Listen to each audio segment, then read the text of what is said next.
Well, welcome back to the Dynodaze video. As you can see, a Nardo Grey EP3. Now, this is a K24 Frank. It's having some injectors today and a map. So here we go.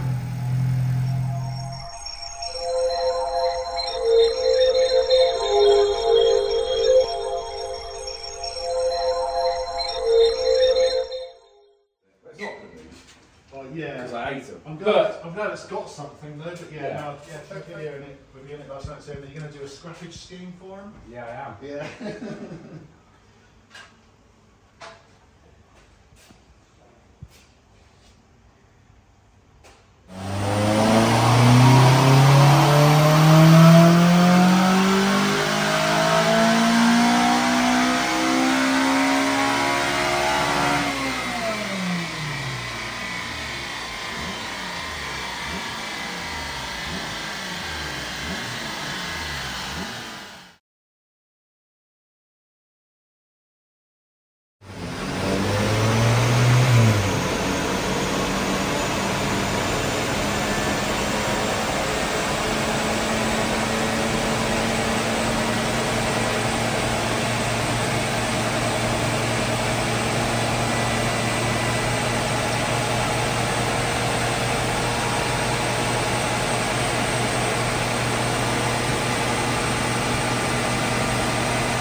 Well, I don't know where my colleague's got to, but he seems pretty busy, so I thought I'd do the end of this video.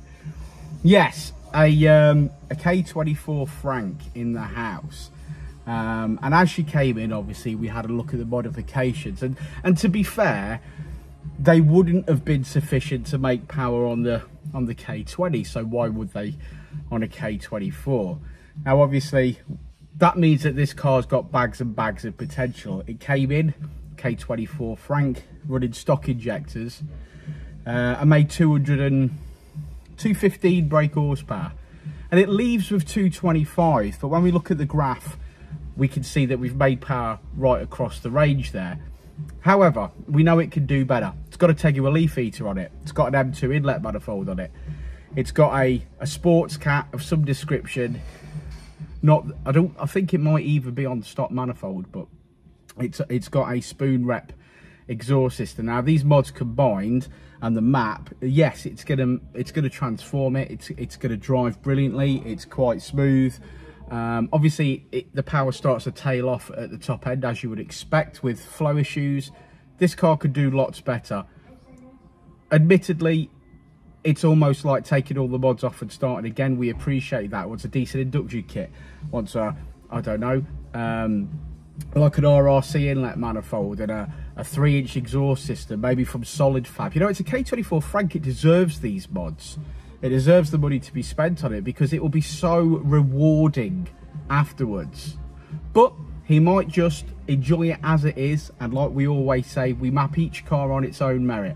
And hopefully he's going to leave here today, have a great play in the car, and realise that it is substantially better than it was before. And that's realistically the goal. So let's look at the graph. Well, there you have the graph. As you can see, we're actually not revving out quite as far as the previous tune. But we've made power from the get-go across the board. And this car finishes on 225, which is 200 at the wheels. And yes, you guys know it's a K24 Frank, but as Richard just explained, it does need more breathing mods so that it can be as efficient as possible and make some power. But thanks for sticking around to the end of the video, guys. Like and subscribe and all that jazz. I'll see you on the next one. I said it before and I'll say it again. Life moves pretty fast.